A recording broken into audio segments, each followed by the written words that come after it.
Oke, kita kembali lagi Mas Akbar ke pertanyaan-pertanyaan. Ini kayaknya karena kita ngobrol udah mulai melalang buana nih.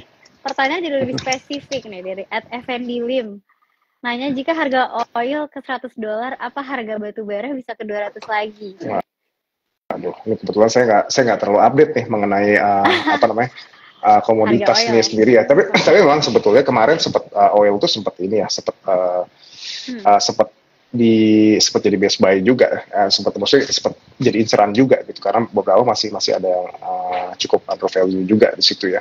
Cuman memang kalau komoditas ini memang sifatnya cyclical dan memang sekarang itu sudah banyak juga kayak perusahaan-perusahaan batu bara mungkin yang memang dia sudah mengkamanyakan green EBT juga di situ. Okay. Iya, sekarang semuanya berlomba-lomba ke sana sih. Kalau memang kedepannya sih ya memang kalau menurut saya sih ya kalau untuk ini memang ada baiknya juga untuk kita mencermati yang ada di indeks Rika Hati kayak gitu ya. Coba kita lihat prospeknya ke depan seperti apa gitu. Kurang lebih seperti itu ya. Oke, ada satu pertanyaan lagi nih. Mas Akbar dari Rubina Syakira. Saham yang lagi diminati apa sih sekarang? Ranya jadi spesifik nih ya. Oke, iya tadi itu ya, tadi saya udah jelasin ya. Kalau kita lihat secara year to date ya dari 2023 sektor-sektor yang green ya itu ya atau yang memang dia mengedepankan EBT energi terbarukan itu memang sedang naik di situ ya. Tercermin dari reksadana indeks yang memang dia underlying-nya indeks Rika Hati itu sedang cukup performanya sedang cukup baik di situ.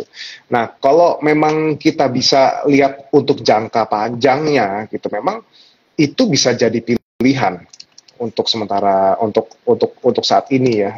Pastinya kalau teman-teman mau investasi jangka panjang, coba lihat sektor green itu sendiri ya, energi terbarukan, ada ya.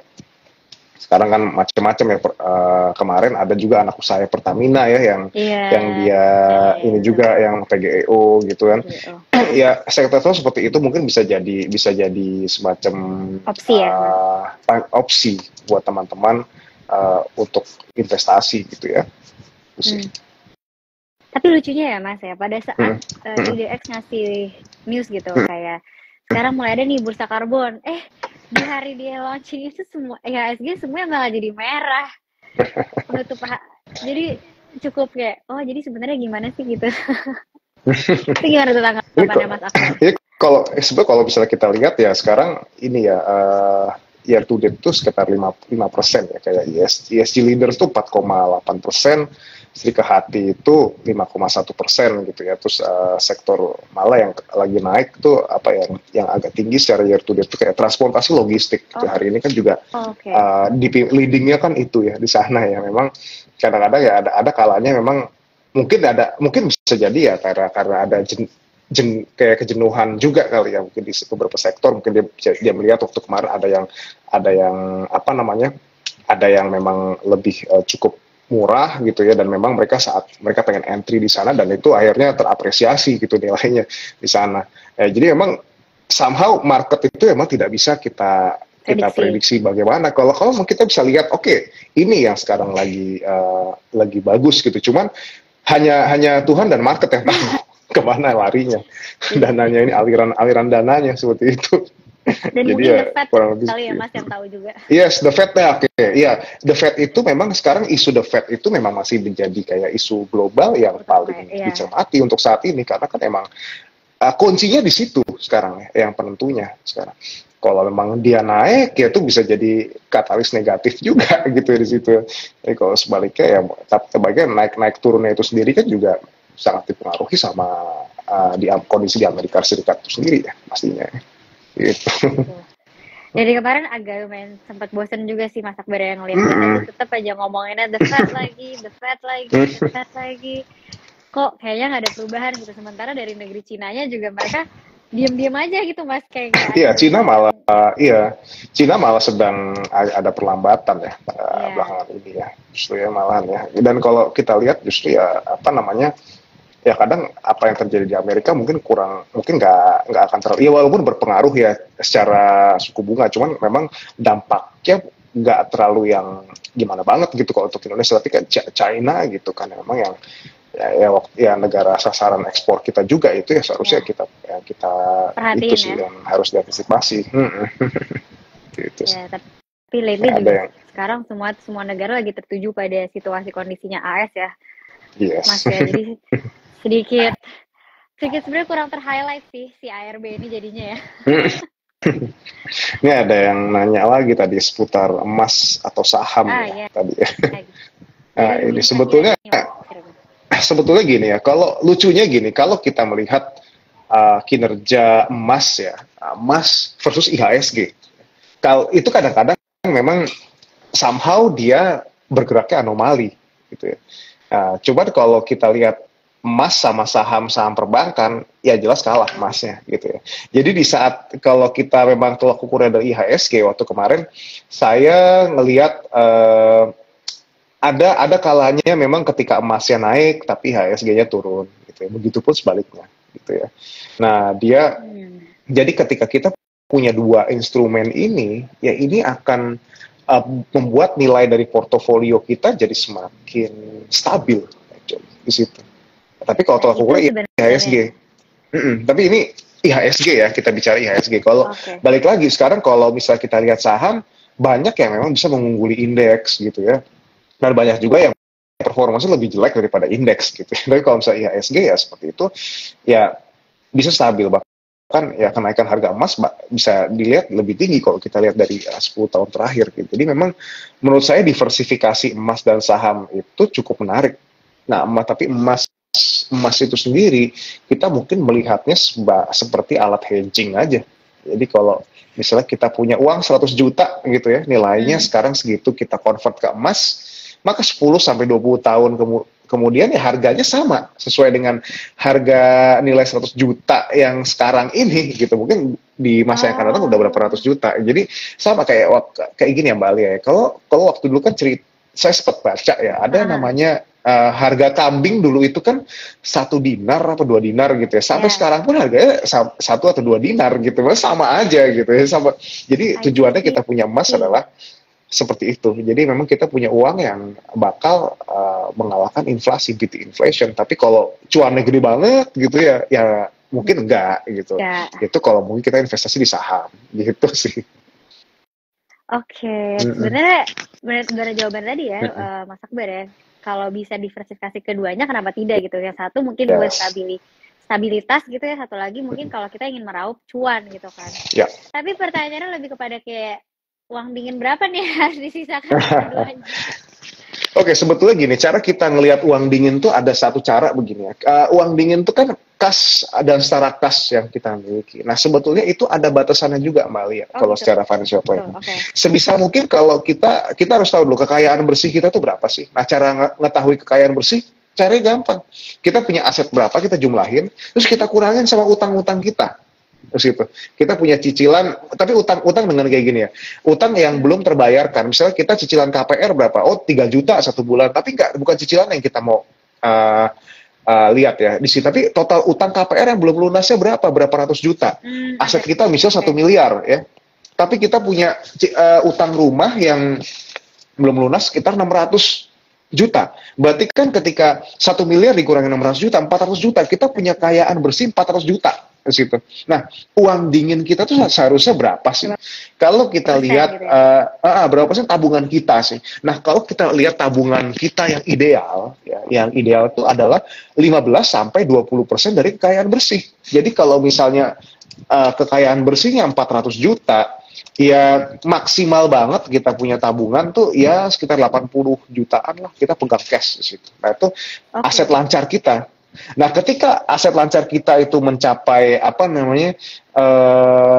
setengahnya gitu, setengah dari kekayaan bersih kita, misalnya 400 juta kita kekayaan bersih kita punya aset lancar 200 juta. Berarti technically secara financial health itu kita punya banyak uang dingin, ya, punya banyak uang dingin. Jadi separuh dari total kekayaan kita adalah aset lancar di situ. Nah, ini berarti kita bisa pakai buat value investing boleh, buat trading ya boleh gitu ya. Asalkan memang kita tidak alokasikan uang itu untuk kebutuhan jangka pendek. Misalnya sudah dialokasikan buat bayar uang pangkal anak masuk kuliah, kita pakai buat beli saham yang katanya PBV-nya masih 0,5 kali gitu ya. Terus yang PR-nya masih murah. Saya taruh semuanya di situ. Besoknya taunya ada isu apa ARB taunya. Jadi ambles. Modalnya uang itu udah minus 35% atau minus 20%. Tertarik uangnya. Jadi kurang. Itu nggak bijak seperti itu. Jadi benar-benar yang kita nggak pakai baru kita pakai buat yang seperti itu. Kalau kita mau taruh lamsam ya, taruh sekaligus gede di saham gitu. I see, oke. Itu pengetahuan baru sih buat aku Mas Akbar. Sebenarnya ada batasnya juga ya. Karena selama ini juga mikirnya tuh kayak menghitungnya tuh nggak gitu. Mikirnya tuh menghitungnya ya si utang itu, kemudian tabungan, terus kebutuhan jangka pendek as in besok makan apa ya gitu. mau lifestyle-nya tuh mau seberapa, baru nanti sisanya itu yang dimiliki untuk melakukan investasi gitu kan. Jadi kan rasanya kayaknya kok nggak banyak juga ya uang dinginnya gitu. Berarti sebenarnya ya kembali lagi ke diri lagi ya gitu, pintar-pintar kita mengatur keuangan juga. Ada pertanyaan lagi, tapi mungkin aku mau nanya ke penanyanya nih, harus kalau yang invest jangka pendek bisa jadi pilihan buat pemula. Itu maksudnya kalau yang invest jangka pendek bisa jadi pilihan buat pemula. Kira-kira Mas Akbar ngerti nggak tuh pertanyaannya? Invest jangka pendek, seperti kalau yang invest jangka pendek bisa jadi pilihan. Sebetulnya gini ya, kalau mungkin gini ya, mungkin saya jabarin aja instrumen keuangan jangka pendek kali ya.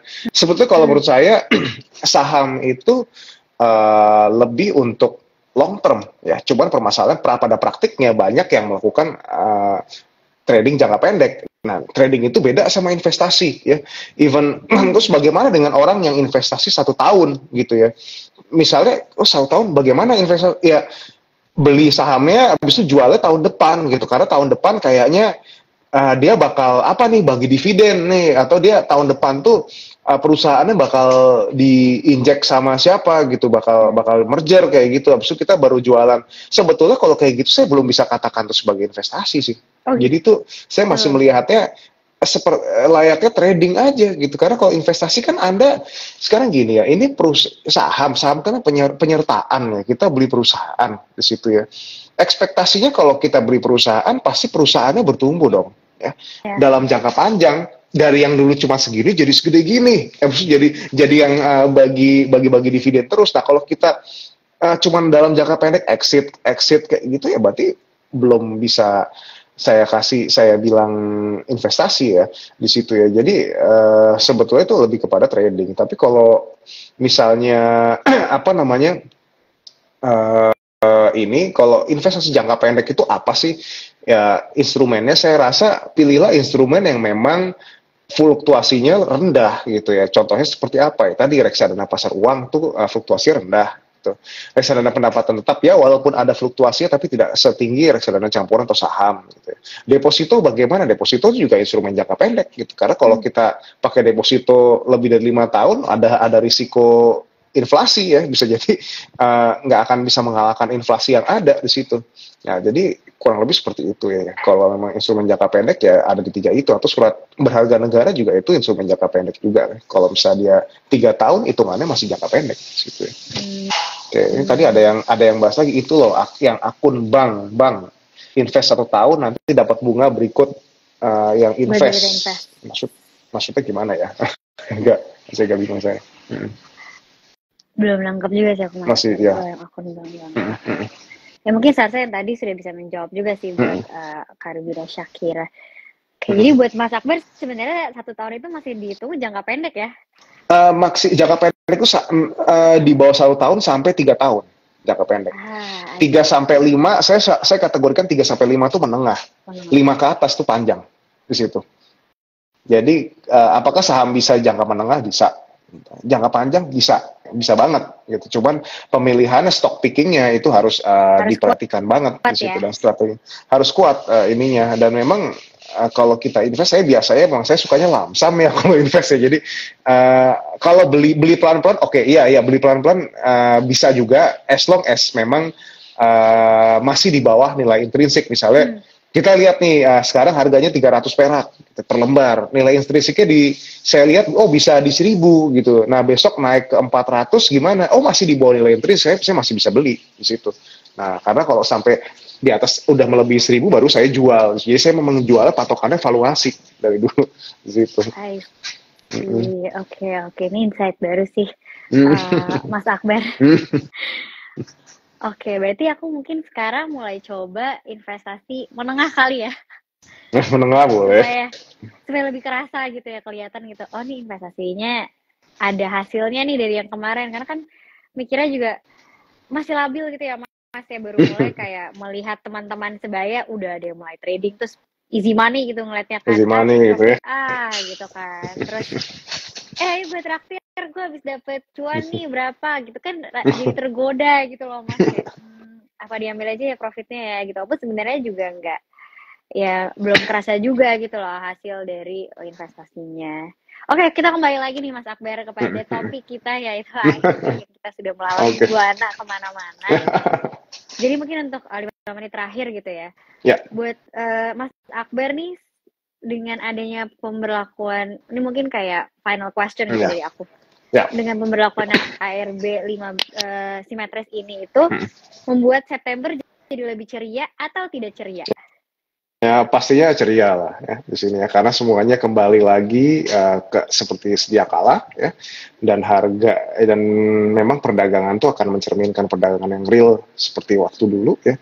Dan saya rasa kondisi seperti ini akan mendorong banyak investor juga semakin upgrade gitu untuk pengetahuannya. Jadi yang dulu mungkin cuman kayak menerka-nerka atau mungkin investasi berdasarkan perasaan kayak gitu sudah mulai semakin menggunakan logiknya dia ya, dan dari sini tentunya investor memang dituntut untuk belajar ya. Saya rasa siapapun itu dia harus belajar ya, harus bisa adaptasi perubahan seperti ini, apa perubahannya, harus dia bisa adaptasi lah, nggak bisa dia cuman kok dulu kan begini saya nggak tahu tuh ya, nggak bisa. Anda belum bisa dikatakan investor kalau kayak gitu berarti tandanya. Karena masih sotoy ya Mas Akbar ya.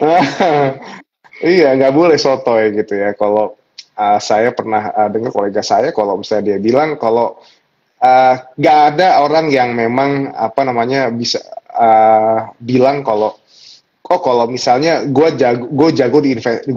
paling jago di pasar modal gitu, nggak ada kayak gitu. Kalau kita bilang seperti itu masih ada yang lebih jago, masih ada yang lebih ini, dan apapun kita nggak akan bisa tebak sih di sini ya, sebagai investor retail terutama.